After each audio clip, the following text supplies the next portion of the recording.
Hola, buenas tardes.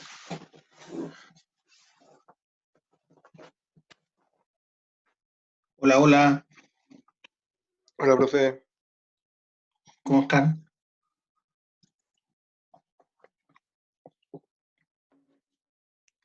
Este, Encerrado, pero bien. este es el 301, ojo con eso. Acuérdense que hay dos medio ambientes, el 300 y el 301.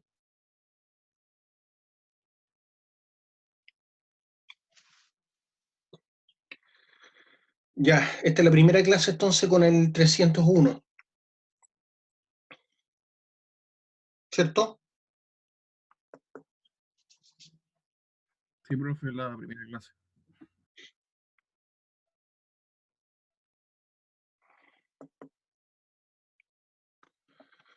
Bueno, esta asignatura, lo que Profe, busca, una consulta. dígame. Lo que pasa es que ayer en la reunión nos llegó, digo, nos metimos todos en realidad como curso, como 301. Yo creo que en general. Si yo me di cuenta recién de que están los dos ahí, pues, pero Ah, los que ya escucharon esta clase, no es necesario que la escuchen de nuevo, ya. pero se supone que la clase Ese es nuestro anterior horario. La clase anterior fue para el 300 y la de ahora es para el 301. Ah, entendido, ya, profe. Ya, muchas gracias. La clase que es después en la tarde, porque hay otra clase que es para el 300 en la tarde, a las,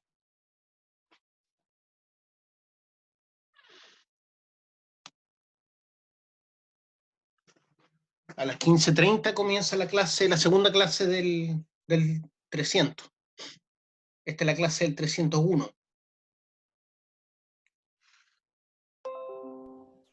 O sea, profe, sigue en los mismos horarios de SIGA.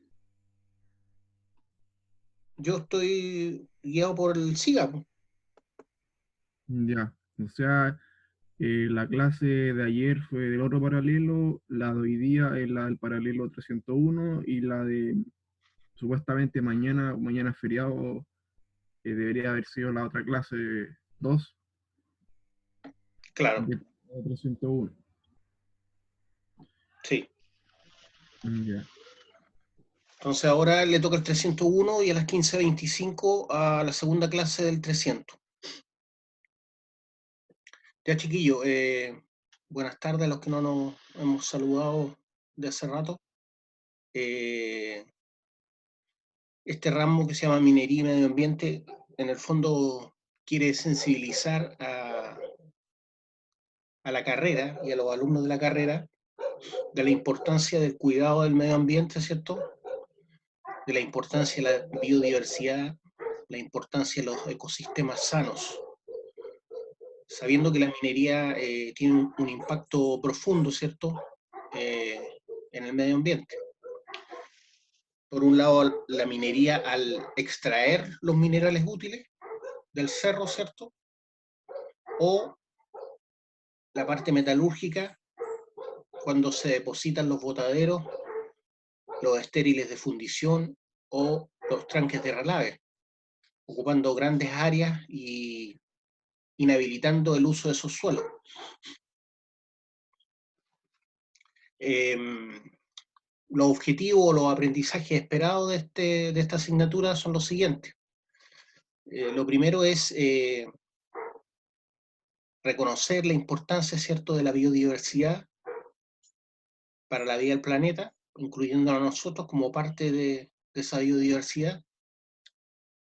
El número dos sería, el número objetivo número dos es reconocer la importancia de un ecosistema, cómo funciona, de los ecosistemas en general y de lo complejo que son. Y finalmente, el tercer objetivo es buscar las maneras, ¿cierto? Reconocer las maneras en que podemos impactar de menor, con menor fuerza, ¿cierto? nuestra actividad propia como profesionales, tanto en la parte minera como en la parte metalúrgica. Para eso hay una ley, que es la ley de cierre de minas, que todos debiéramos de conocerla, ¿ya? Hay una ley que hay que cumplir, que básicamente dice que tú tienes que dejar el ecosistema lo más parecido a lo que lo encontraste antes de la faena, antes de la explotación o antes de haber depositado el tanker lave en tal o cual parte. Eso es como lo más importante del curso. Vamos a partir con este PPT de la biodiversidad. Bueno, la biodiversidad tiene que ver con la diversidad de especies, ¿cierto?, que habitan nuestro planeta. Cuando hablamos de especies, no solamente nos referimos a las especies animales, sino también a las especies de la flora.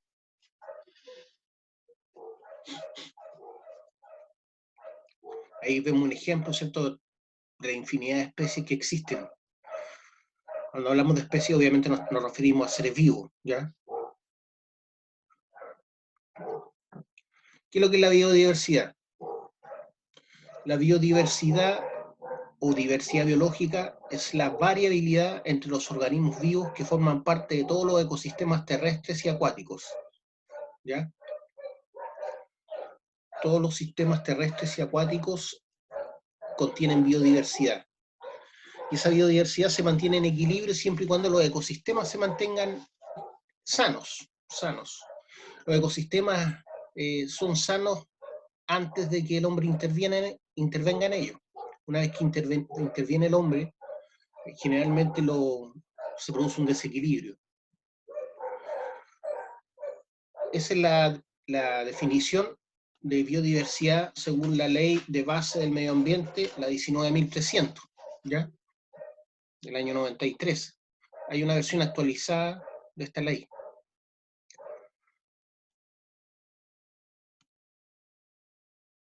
¿Qué implica la diversidad biológica? Lo primero que implica es diversidad genética, ¿ya? Diversidad genética. ¿Qué es lo que es diversidad genética? Por ejemplo, todos nosotros perteneciendo a una misma especie somos distintos, ¿ya? Físicamente y también nuestro carácter, nuestra personalidad es distinta. Incluso pueden haber dos gemelos, ¿cierto?, que aparentemente genéticamente son iguales, pero su personalidad es totalmente distinta, porque son seres independientes, individuales. Lo mismo ocurre con otras especies. Puedo tener dos perros gemelos, pero van a ser distintos cómo se comportan uno respecto al otro. Por eso cuando yo clono un animal, no es lógico pensar que va a ser el mismo perro. Tiene la misma información genética para reproducirlo, pero no va a tener, digamos así, la misma personalidad. Es otro individuo, ¿ya? Tenemos también la diversidad de especies, ¿cierto? Entonces, si bien hay muchas especies, cada especie tiene diversidad genética, ¿ya? Por ejemplo, cuando hablamos de los perros, todos los perros provienen del lobo, originalmente. Cuando existían hombres cazadores, recolectores, ¿cierto? Y se acercaban a comer a su fogata, antiguamente, ¿cierto?, en los primeros años del hombre. Algunos lobos con menos testosterona seguramente, con menos agresividad, se empezaron a acercar sigilosamente a estas tribus y más de alguno le empezó a dar alimento a estos lobos silvestres, y esos que eran menos agresivos se empezaron a acercar al hombre y empezó a haber una comunión, ¿cierto?, entre esos lobos menos agresivos y los primeros hombres cazadores, recolectores. Entonces ellos aprendieron que viviendo con el hombre tenían alimento seguro, no tenían que cazar, y a cambio de eso, ¿cierto?, protegían a la tribu de los lobos silvestres, que podían llegar a atacarlos o a robarles, u otros animales, qué sé yo, como los pumas, los leones, dependiendo de donde estuvieran. Lobos estuvieron en toda Europa y en América del Norte, hubieron lobos. En parte de Asia también, Asia Menor. Hoy en día quedan muy pocos lobos silvestres, Pero todos los perros que conocemos actualmente partieron siendo sus primeros ancestros, digamos, son esos lobos domesticados, ¿cierto? Con menos agresividad, que decidieron optar por vivir con el hombre. Y a cambio de eso ellos ofrecían protección a los hombres de especies salvajes. Uno dice, bueno, ¿y cómo todos vienen del lobo y son tan distintos? Lo mismo que ocurre con nosotros. Nosotros hay morenos bien morenos, hay rubios bien rubios, hay personas que miden 2,20 m, hay personas que miden 1,40 m, 1,50 m, hay gente con rasgos orientales de 1,50 m y hay hombres bien morenos de 2,20 m. Y somos todos de una misma especie, o sea, todos tenemos un ancestro en común, ¿ya? Todos provenimos de los mismos ancestros, eso es lo que quiero decir, porque somos una sola especie. Por eso nosotros podemos intercambiar sangre entre nosotros, independiente de la raza, entre comillas, ¿ya? El concepto raza no corresponde porque lo que debieron hablar es de etnias o pueblos distintos, pero no raza como que da a entender como que fueran especies distintas, y no es así, pues somos una misma especie. Un moreno se casa con una asiática china y van a tener hijos porque son de una misma especie. Lo mismo ocurre con los perros, un perro grande puede cruzarse con un perro chico y van a tener hijos porque la especie es la misma. También existe la diversidad ecológica, ¿ya? La diversidad ecológica tiene que ver con los distintos ecosistemas que están en la Tierra, qué sé yo, el desierto, el bosque esclerófilo acá de la zona, que es un bosque más bien poco húmedo, con poca lluvia, no es lo mismo que el bosque valdiviano, ¿cierto? O la selva valdiviana, o la selva de la Amazonía, que también son bosques, pero uno habla de selva, ¿cierto? Porque por la temperatura que hay en ella. Cada ecosistema tiene sus propias especies habituadas a ese ecosistema. Y de acuerdo a las características del ecosistema, las especies algunas son favorecidas, otras no, y van permaneciendo las más favorecidas y se van adaptando de mejor forma, ¿cierto?, a ese ecosistema.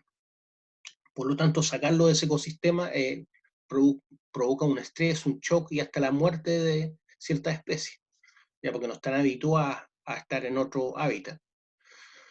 El hombre, por ejemplo, es una de las especies que ha sido capaz de habitar cualquier ecosistema, aun cuando en general no está cómodo en el desierto, no está cómodo en los polos, ¿cierto? Por razones obvias.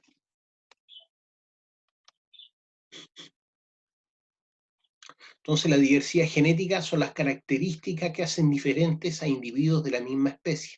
Lo que les decía, ¿cierto? Les puse como ejemplo los perros, los seres humanos. En los seres humanos esta diferencia podemos verla en el color de piel, los ojos, el color de ojos, ¿cierto? De pelo, etc. En las flores de una misma especie también ocurre algo parecido. Lo mismo ocurre con los perros, ¿cierto? Que son una sola especie, pero por las características tan distintas que hemos logrado nosotros los seres humanos, de alguna, entre comillas, raza, es que a uno le cuesta entender que es una misma especie. Entonces, ¿qué pasa? ¿Cómo se lo han logrado las razas? Por ejemplo, de una cruza de originalmente de dos lobos que tenían estas tribus, nació uno blanco, por ejemplo, uno albino, ese lo dejaron a un lado. Después nació otro blanco, lo volvieron a cruzar con ese blanco, y empezó, por ejemplo, a salir el akita blanco, por dar un ejemplo. Así con otro, y así con otro. Un día salió uno más chico, medio ñato, lo dejaron a un lado, después volvió a salir uno chico, uno más, y también ñato, y lo cruzaron con el que ya tenían antes, y así se fueron formando las razas de perros, acentuando las características de algunos muy distintos.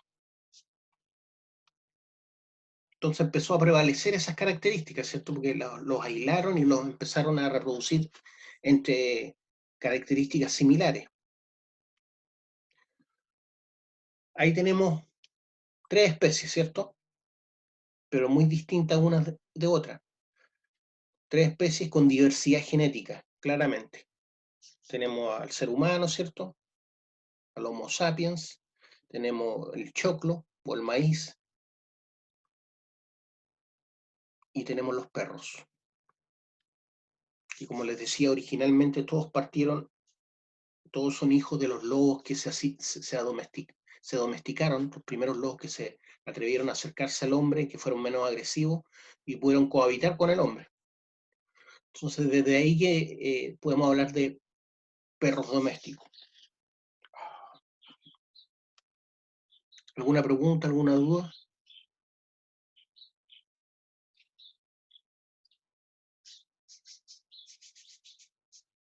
Entonces, diversidad genética. ¿Qué es lo que es la diversidad de especies? Es el orden o clasificación de las especies, ¿ya? Es decir, juntar a todos los que tienen comportamiento y apariencias similares en grupos. O sea, de ahí nacen los mamíferos, de ahí nacen los reptiles, ¿cierto? De ahí nacen los marsupiales,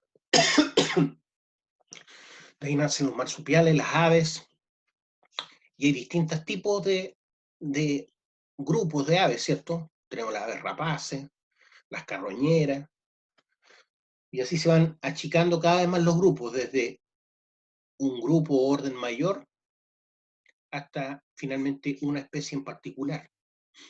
Por ejemplo, cuando hablamos de mamíferos no estamos hablando de una especie, estamos hablando de un grupo que asocia muchas especies que tienen características comunes.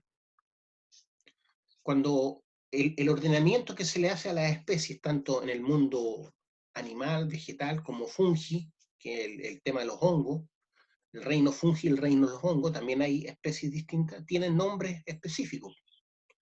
Por ejemplo, el pimiento, ese pimiento que nosotros tenemos ahí en la cafetería, un pimiento grande que hay,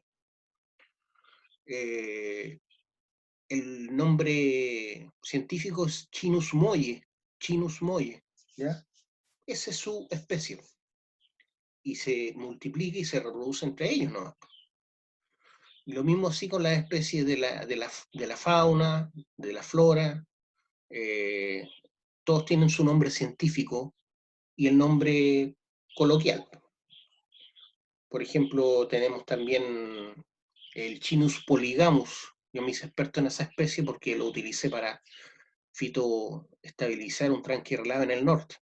También una planta que aquí se conoce como Wingan, pero el nombre científico es Chinus polygamus, y así casi todas las especies tienen nombres así bien raros como del latín, incluyendo las bacterias, los virus, ¿cierto? Que también tienen un nombre específico. Cuando hablamos del coronavirus COVID-19, por ejemplo, estamos hablando de una especie, entre comillas, de virus, ¿ya? Una clasificación de virus. Hay muchos coronavirus, el coronavirus siempre ha existido entre nosotros, pero no esta especie que llegó, o no este individuo que llegó ahora, ¿ya? Que era una especie propia de los murciélagos.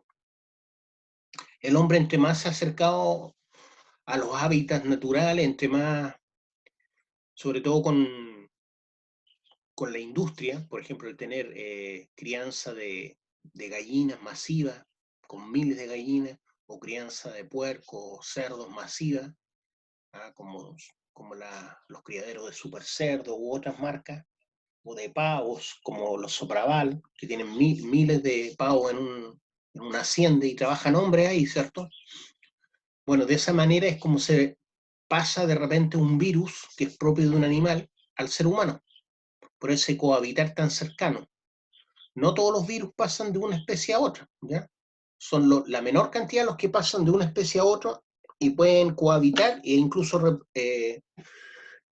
transmitirse, ¿ya? Se supone que el coronavirus COVID-19 era propio de un murciélago, y como los chinos comen murciélagos y comen otras cosas raras,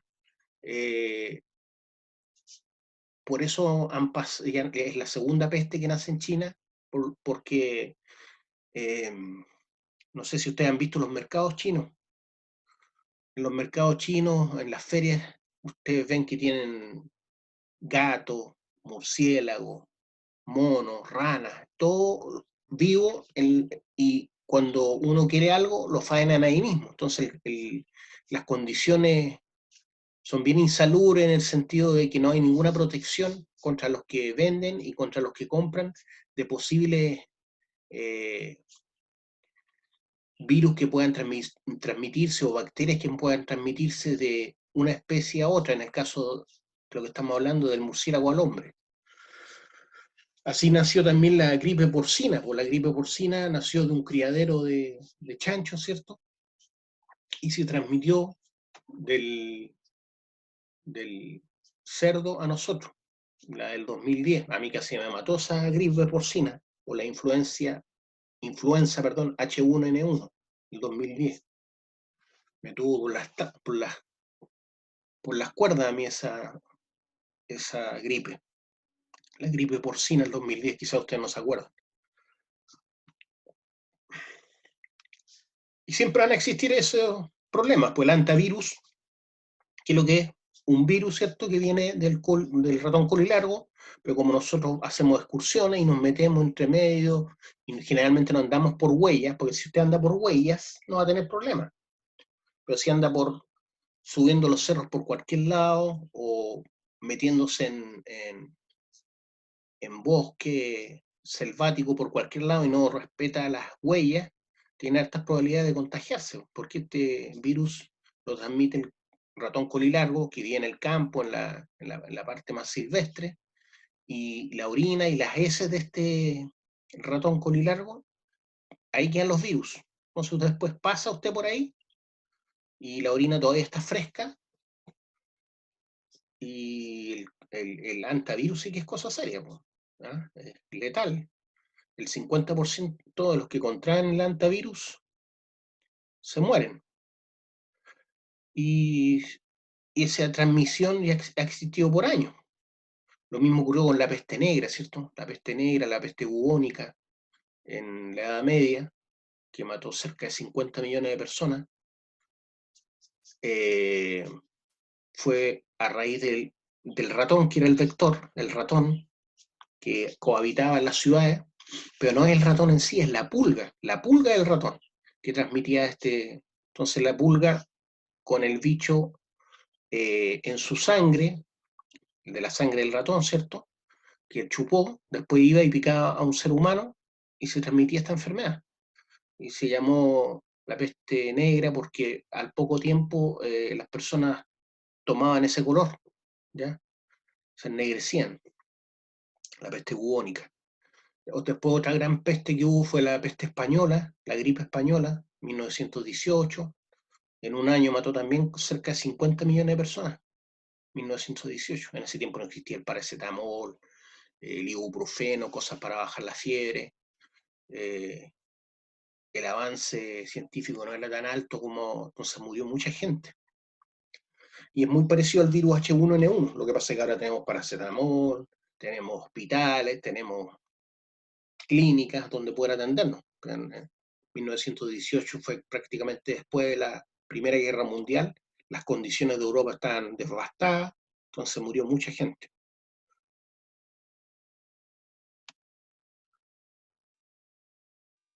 Ahí tenemos lo que son las diversidades de especies, ¿cierto? Entonces la biodiversidad implica todo eso: diversidad genética, diversidad ecológica, diversidad de especies. Tenemos focas ahí, tenemos un ave que parece que es un kiwi,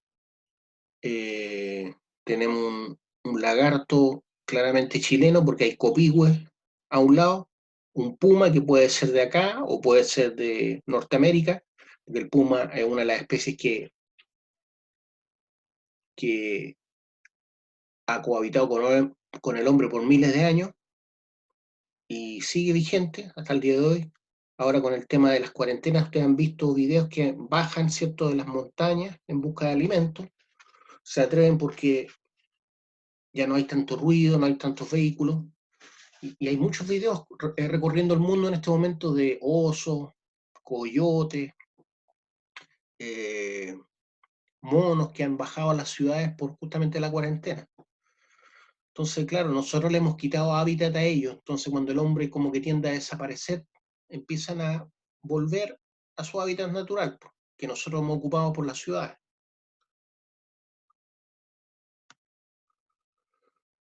Como les decía, la diversidad ecológica tiene que ver con los ecosistemas que habitan o que existen en el planeta. Podemos mencionar, por ejemplo, los desiertos, los bosques, los ríos y los alrededores del río, ¿cierto? Las lagunas, los lagos, los ecosistemas lacustres, creo que un ecosistema lacustre, ¿quién sabe?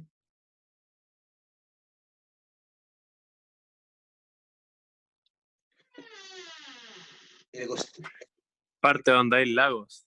el ecosistema lacustre viene a ser a donde hay lagos, justamente. Ahí tenemos varios ecosistemas, ¿cierto? Vemos la orilla de la playa, aparentemente, bosques sureños, la costa, bosques sureños, lagunas en el sur o lagos en el sur. Allá abajo podría ser es un humedal, no sé si saben lo que es un humedal. Los bofedales son humedales, pero del altiplano. Los humedales son zonas en donde el agua se acumula y se tiende a formar un ecosistema natural porque viene de un río o un estero que no alcanza a salir con fuerza al mar. ¿Ya? Eso es un humedal. Por ejemplo, el humedal que está en la salida de la Concagua, donde generalmente las aves anidan. Llegan muchas aves todos los años a anidar ahí, porque es un lugar para ellas seguro. Y ahí anidan. Entonces son lugares protegidos, justamente porque gracias a eso se mantienen esas especies. Entonces los humedales cumplen una función bien importante. En Colombia hay humedales mucho más grandes, ¿eh? Que están relacionados con una especie en particular de árbol que vive con sus raíces bajo el agua. ¿Lo ubican o no? No me acuerdo el nombre en este momento.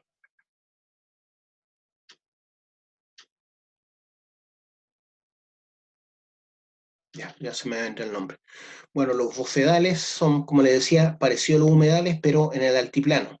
Son aguas que se acumulan en el altiplano, así como el lago Chungará, pero en menor escala, y ahí se producen bofedales, aguas que vienen de la cordillera de los Andes y tienden a aflorar en alguna planicie, en el altiplano, eso se llaman bofedales. También ahí habitan, por ejemplo, los flamencos, ¿ya? También son lugares protegidos. No hay que llegar y sacar agua de ahí, sobre todo por las mineras.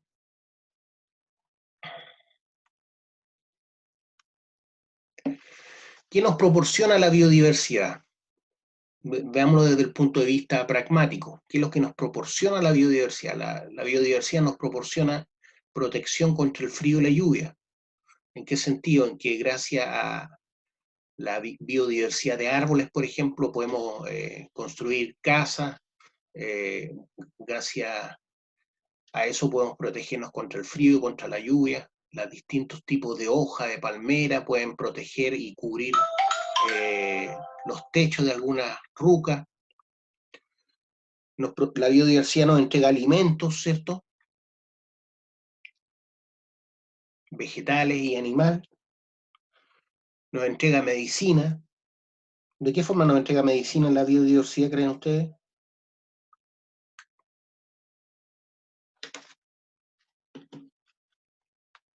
Ya, pues chiquillos, los mechones hablan más que ustedes.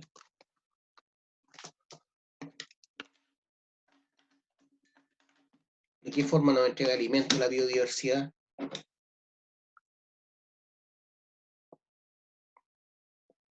No escucho a nadie.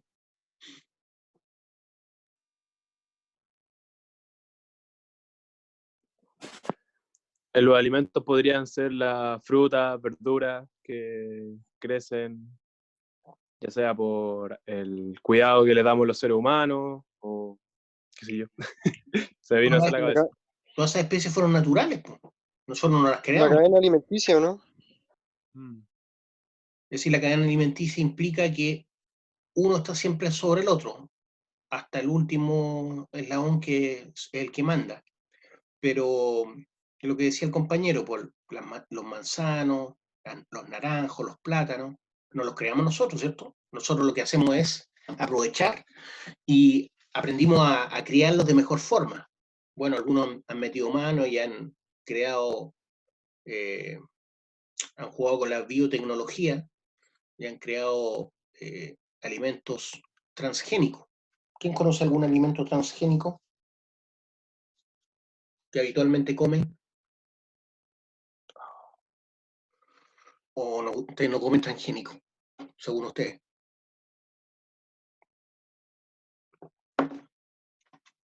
El alimento transgénico más famoso. Casi todo profe hoy en día es transgénico. De hecho, creo yo que lo hacen porque con el aumento de las plagas tienen que fortalecer el cultivo. Como en el caso, por ejemplo, del maíz.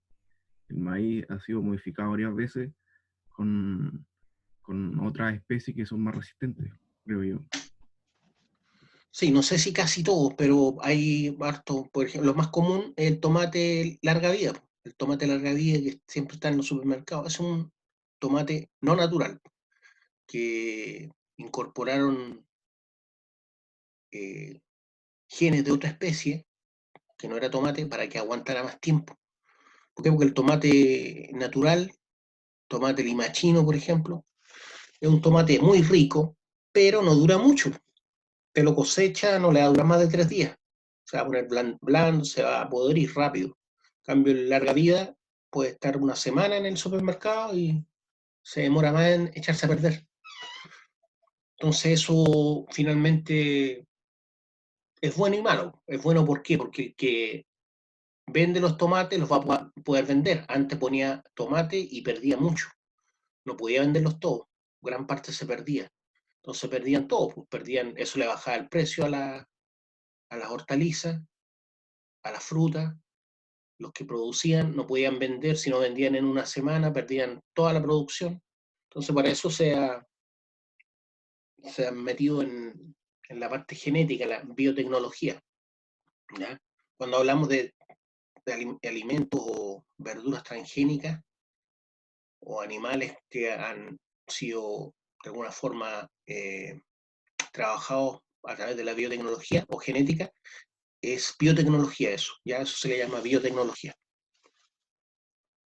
Es bonita, si hubiera existido en mi época, quizás hubiera estudiado ingeniería en biotecnología, como atractivo porque sabes mucho de varias cosas. ¿Qué más nos entrega la medicina, dije, cierto? Por ejemplo, la aspirina, ¿quién sabe de dónde viene la aspirina? La aspirina si bien nosotros aislamos el componente activo, que es un Del analgésico, sauce, ¿o no? ¿ah? Del sauce. Del sauce viene justamente, del sauce. La biodiversidad nos entrega diversión, ¿cierto? Los lagos, las lagunas, el mar. Acuérdense que la biodiversidad también implica biodiversidad ecológica. Nos entrega agua, fundamental para la vida, a través de los ríos, de los lagos. Nos entrega vestido, ¿cierto? Con el algodón yo puedo hacer ropa de algodón. Los ecosistemas, ¿cierto? Algunos ecosistemas tienen petróleo y de ese petróleo se obtiene el plástico y de ese plástico se obtiene el polietileno, se obtiene el nylon, hay mucha ropa de nylon, ¿cierto? O de polímeros que los transforman en hilo y después se hace ropa, impermeable, carpas, protección contra el frío y la lluvia, ¿cierto?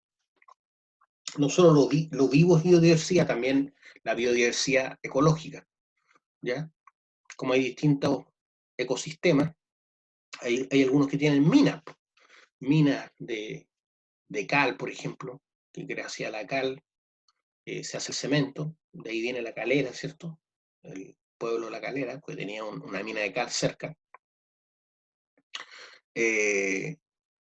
cultura y religión. ¿En qué sentido? En que la gente se acostumbra, por ejemplo, a su hábitat y nuestros ancestros, algunos adoraban a los volcanes, otros adoraban al sol, o alguna especie en particular la consideraban, qué sé yo, santa, por lo que les entregaba, o el río, ¿cierto? La importancia, por ejemplo, del Amazonas, del río Amazonas, ¿qué sería de América del Sur sin el Amazonas, sin el Paraná? Tremendos ríos, ¿cierto? Y esa cultura y religión a veces significa paz espiritual para los seres humanos. Cuando uno está estresado, ¿qué mejor que ir a caminar a la orilla de la playa, ¿cierto? A escuchar el mar, o ir a una caminata a la campana. Entonces nos entrega la biodiversidad paz también, paz espiritual. Nos puede estresar también, sí. Un puma que nos salga, estoy en la precordillera a atacar, o estoy en la estepa africana y me sale un león. Y ahí vemos que la biodiversidad también entrega bienes y servicios, ¿ya? Bienes y servicios. Por ejemplo, estamos hablando de bienes y servicios ecológicos. Entonces, un ecosistema, en particular como el que vemos ahí, vemos que utiliza el agua de lluvia o el agua de escorrentía, que es la que corre, ¿cierto?, por ladera hacia abajo, infiltra en los suelos, permite que se acumulen en napas subterráneas, esas aguas pueden salir aguas más abajo como vertientes, generar una laguna, mantener, no sé, una especie que vive en esa laguna de peces, ranas, sapos, zancudo, o sea, la biodiversidad ecológica nos entrega bienes y servicios. Los árboles, ¿cierto? Que pueden ser árboles frutales, pueden ser árboles que nos puedan entregar madera. La evotranspiración, ¿qué significa? Evotranspiración. Es la evaporación que se produce por las hojas, por las aguas que de alguna forma están respirando, el vapor de agua que están respirando las plantas, la que sale de los suelos también. No toda el agua se aprovecha, y esa agua vuelve, ¿cierto?, al ciclo del agua, ¿cierto?, formando nubes y vuelta a caer como lluvia o como nieve en la cordillera. Entonces está todo ese ciclo constantemente. La gente dice, chuta, se pierde el agua, que el agua nunca se pierde, ¿ya? Obviamente podríamos aprovecharla mejor que otra cosa, pero cuando los ríos gigantescos en el sur, uno siente que se pierde el agua en el mar, no es que se pierda, está volviendo a su ciclo natural. Si no tuviéramos los mares y los tamaños de mares que tenemos, no tendríamos lluvia. Si uno pudiera decir, chuta, podría ser el 70% tierra y el 30% mar. Si tuviéramos 30% mar y 70% tierra, no habría vida en el planeta. Gracias a los mares y a los tremendos tamaños que tienen, es que se junta suficiente humedad en forma de nubes, lo que nos da finalmente agua dulce, a través de nieve o lluvia. Entonces, cuando un río desemboca en el mar, no es que se pierda el agua, vuelve a su ciclo natural, ¿no? Ahí vemos lo que produce la energía del sol, por ejemplo, a través de las plantas. Captan el CO2, ¿cierto? Y mediante la fotosíntesis, ellos obtienen azúcares que finalmente quedan almacenados en forma de carbón y entregan oxígeno. O sea, las plantas, todo lo que sea verde, cumple una función primordial para la limpieza de la atmósfera, ¿ya? Aunque los mares son los que más cumplen esa función, más que los árboles mismos. Todos los selvas de la tierra cumplen esa función, pero los mares más aún, porque ellos tienen fitoplancton que están encima del mar, y ese fitoplancton, que también trabaja por medio de la clorofila, transforma el CO2, ¿cierto?, durante el día y arroja oxígeno. Los bosques retienen carbono, ¿cierto?, a través de esa reacción química, la fotosíntesis. toman el CO2 durante el día y arrojan oxígeno. Pero ese carbón queda retenido en su estructura. O sea, cuando tenemos un árbol de 20, 30 años, son 20, 30 años que ha acumulado carbono. Ese carbono, cuando se quema el árbol, es arrojado nuevamente a la atmósfera. Todo el carbón que capturó de su transformación de CO2 a O2 durante el día, lo va a liberar a la atmósfera en un par de horas o menos, cuando lo que se demora en quemarse. Y estamos hablando de cientos de árboles. Entonces el daño que se produce cuando hay una quema de bosque, una quema de selva, es enorme. No solo porque esos árboles dejan de limpiar diariamente el ambiente, sino que además cada uno de esos árboles arroja todo el carbono que atrapó durante toda su vida a la atmósfera. O sea, vuelve el CO2, vuelve el monóxido de carbono y el hollín a la atmósfera. Cuando nosotros vemos el humo, es porque estamos viendo hollín o vapor de agua. Porque el CO2 no se ve, el monóxido de carbono tampoco se ve, ¿ya? No se huele tampoco, son inoloros, incoloros, pero provocan un gran daño. Ahí vemos el equilibrio y estabilidad de los ecosistemas, ¿cierto? La cadena, como dijeron, la cadena alimenticia. Cómo los productores que captan la energía del sol alimentan a los consumidores. Ahí vemos una llama, un guanaco, un guanaco más parece. Y ese guanaco finalmente pasa también a la cadena alimenticia de animales mayores como el puma o nosotros mismos. Y después vuelve, hay todo un ciclo, ¿cierto?, de paso de energía y de materia de vuelta a los ecosistemas naturales. ¿Me van siguiendo, no? Sí, profe.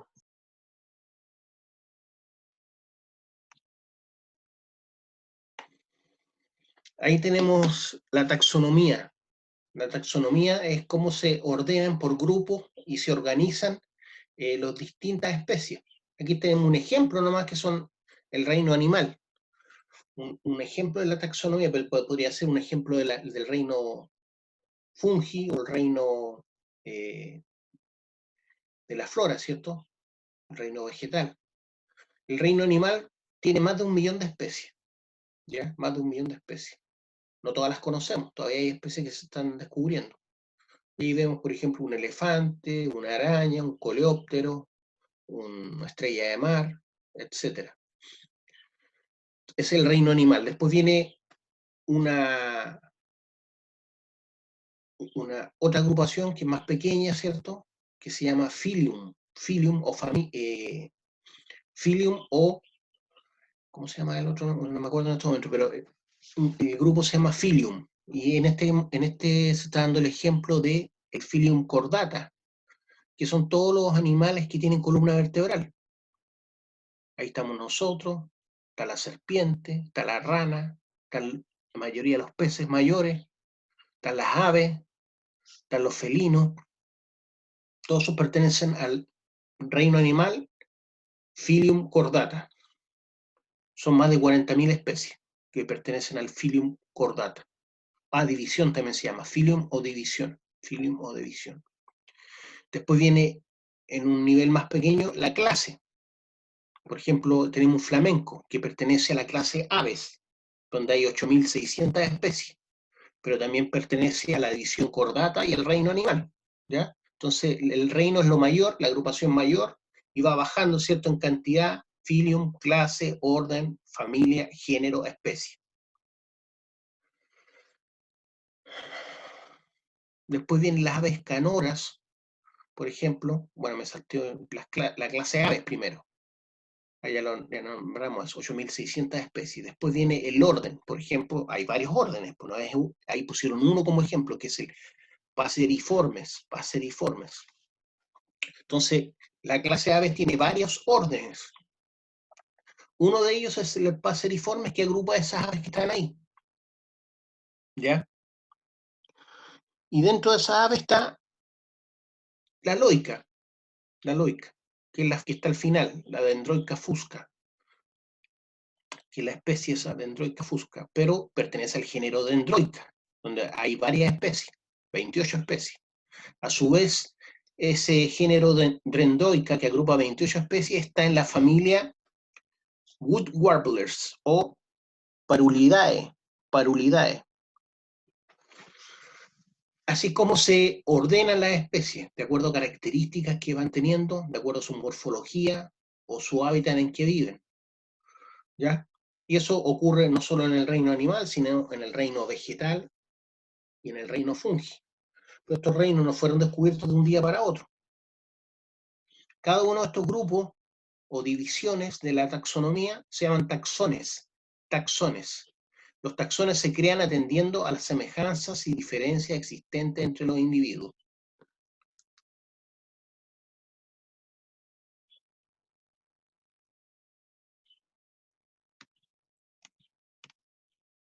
Esto es lo que me faltaba.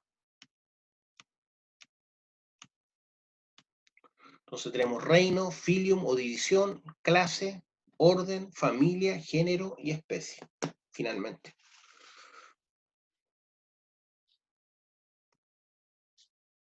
La primera clasificación, que era la tradicional, era el reino animal, el reino plantae o vegetal, que es como lo que todos conocemos. Chuta, se me está acabando la batería. Esa es la clasificación tradicional. Y a los hongos se les consideraba que estaban dentro del plantae. Después, según Haeckel, que es uno de los padres de la ecología, lo agrupó en 3 reinos. Esto en el año 1894. Reino protista, reino plantae y reino animal. Protista, plantae y animalia. Whittaker hizo esta agrupación de 5 reinos en el año 1969. El reino Monera, el reino protista, el reino plantae, el reino fungi recién aparece, y el reino animalia. Hongo hay muchos tipos, ¿ya?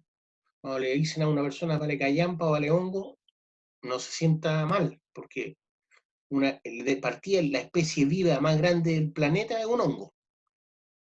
Para que ustedes sepan, la especie viva más grande del planeta es un hongo. Tiene muchas hectáreas de tamaño.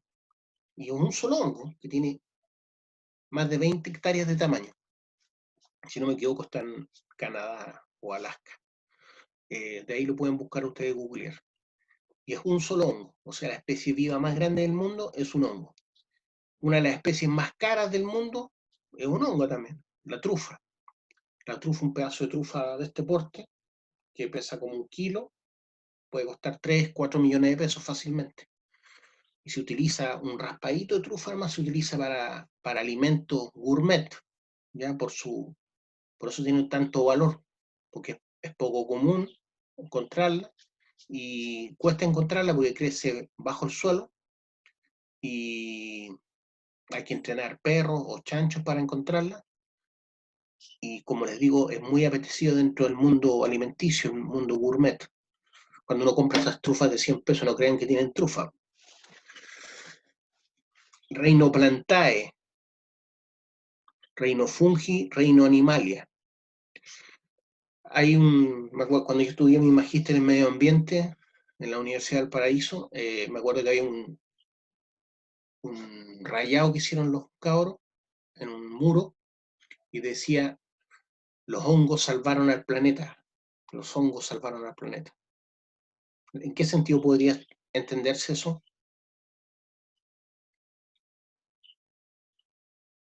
Los hongos salvaron el planeta. ¿Qué me dicen? ¿A quién se le ocurre algo?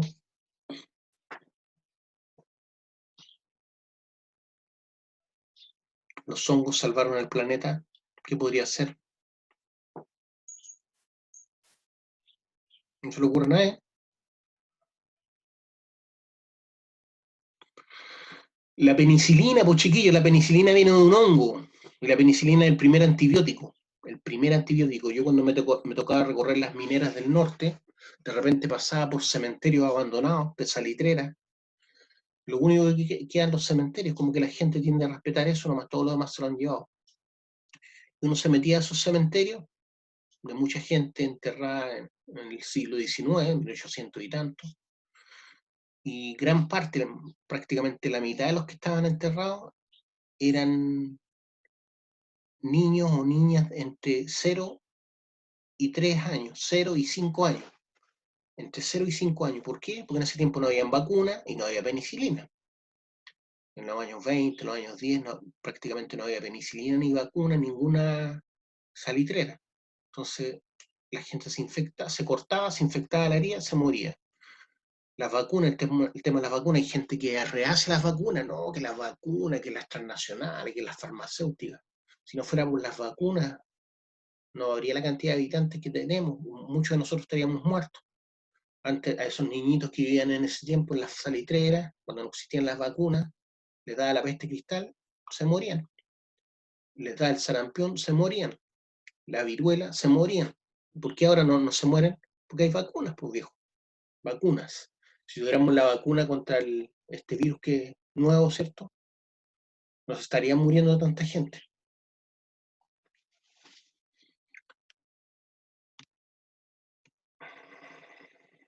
¿En qué se basa estos 5 reinos de Whittaker?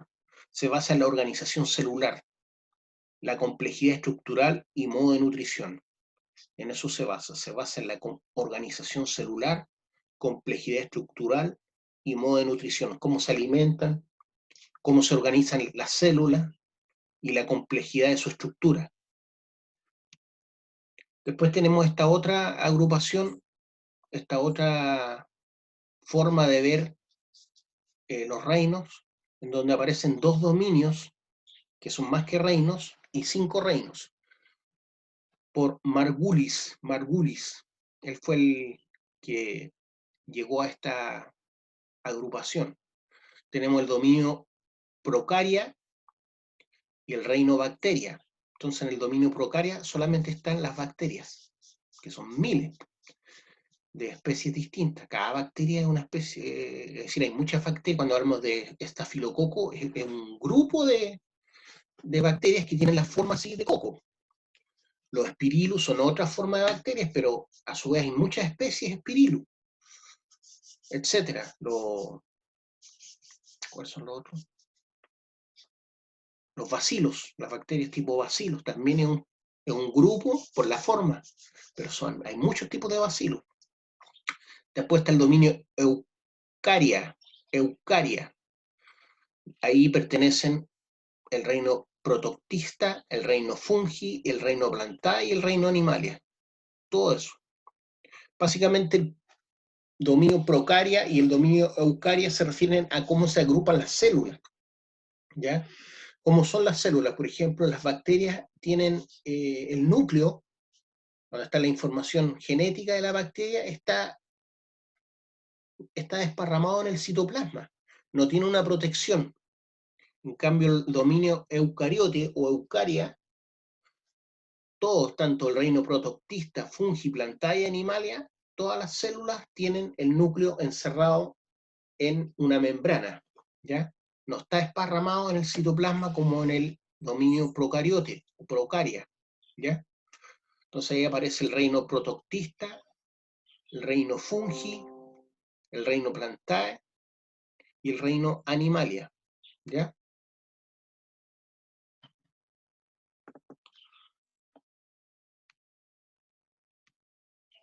Dominio es una categoría superior al reino. Se reconocen 3 linajes evolutivos. Recuérdense que la evolución plantea que nosotros venimos todos de las primeras bacterias. Eso es lo que creen los que creen el tema de la evolución, ¿ya? O sea que prácticamente nos hicimos solos. Ese es el concepto. Hay otro grupo de personas que creen en la creación, ¿ya?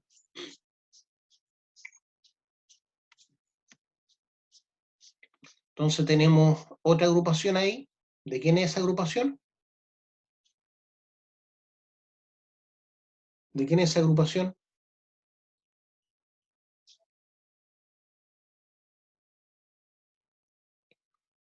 Tenemos la agrupación, ¿cierto?, de Mayr, porque esta ya la vimos, ¿sí? De Mayr, del año 90, en que divide en 4 subdominios. tenemos el dominio procariote, el dominio eucariote. Dentro del procariote tengo el subdominio eubacteria y el subdominio arcaebacteria. Son bacterias, pero una le llaman arcaebacteria porque se consideran las más antiguas. Y el otro subdominio es la eubacteria.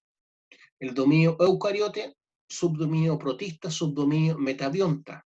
Dentro del metabionta está el reino metáfita, que son las plantas en general, incluyendo los árboles, el reino fungi y el reino animalia. ¿Ya? Y también tenemos otra, esto fue el año 90 por mail, no es que uno haya sobrepasado lo otro, pero uno se tiende a quedar con lo último. ¿Ya? Son formas de ver y agrupar ciertos los seres vivos. Cavalier y Smith lo agruparon en suprarreinos y seis reinos, 1998. El superreino procariota tiene el reino bacteria solamente, y el superreino eucariota tiene el reino protozoa, reino animalia, reino fungi, reino plantae, reino cromista. Entonces, cualquier organismo procariote significa que o es unicelular, bueno, en este caso el procariote se refiere solamente a las bacterias, el reino unicelular, ¿cierto? Por lo tanto, la característica principal de las bacterias es que su núcleo está desparramado en el citoplasma, no está encerrado en una membrana que lo separa del resto del citoplasma. No así el superreino eucariote, que todas las células tienen un núcleo encerrado y separado del resto de los organelos, ¿cierto?, del citoplasma. ¿Ya? Entonces, el núcleo en el superreino eucariote, ya sean organismos unicelulares como el protozoa, o pluricelulares como el reino animalia o plantae, pero dentro del reino plantae tenemos las algas también, a las algas, y hay algas que son microorganismos, ¿ya? Por ejemplo, la marea roja es una alga, una microalga, ¿ya? Y pertenece al reino plantae. Hay hongos que son microorganismos como la levadura, ¿ya? Y de ahí obtuvieron, de una especie de levadura, obtuvieron la penicilina, ¿ya? O sea, dentro del reino fungi tenemos organismos unicelulares y pluricelulares. Los pluricelulares son los que vemos generalmente. Por ejemplo, esos hongos que vemos en los bosques, por ejemplo. Lo que uno ve es la seta, ¿ya? Seta se llama a la callampita que aparece.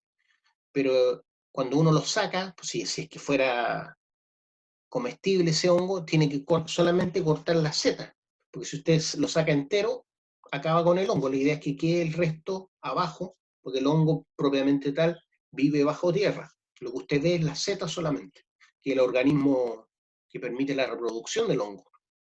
¿Ya? Pero también, como les decía, hay hongos unicelulares, como la levadura y otros organismos. Ya, chiquillos, yo creo que por hoy es suficiente. Nos vemos más adelante.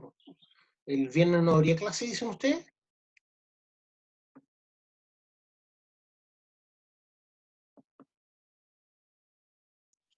Es que como mañana es feriado, se suponía que no había clase, no sé. ¿Por Semana Santa? ¿Han estado tan estresados? Me imagino. A ver. Profe, una cosa así, ¿puede darme su correo, por favor? En caso de duda o algo.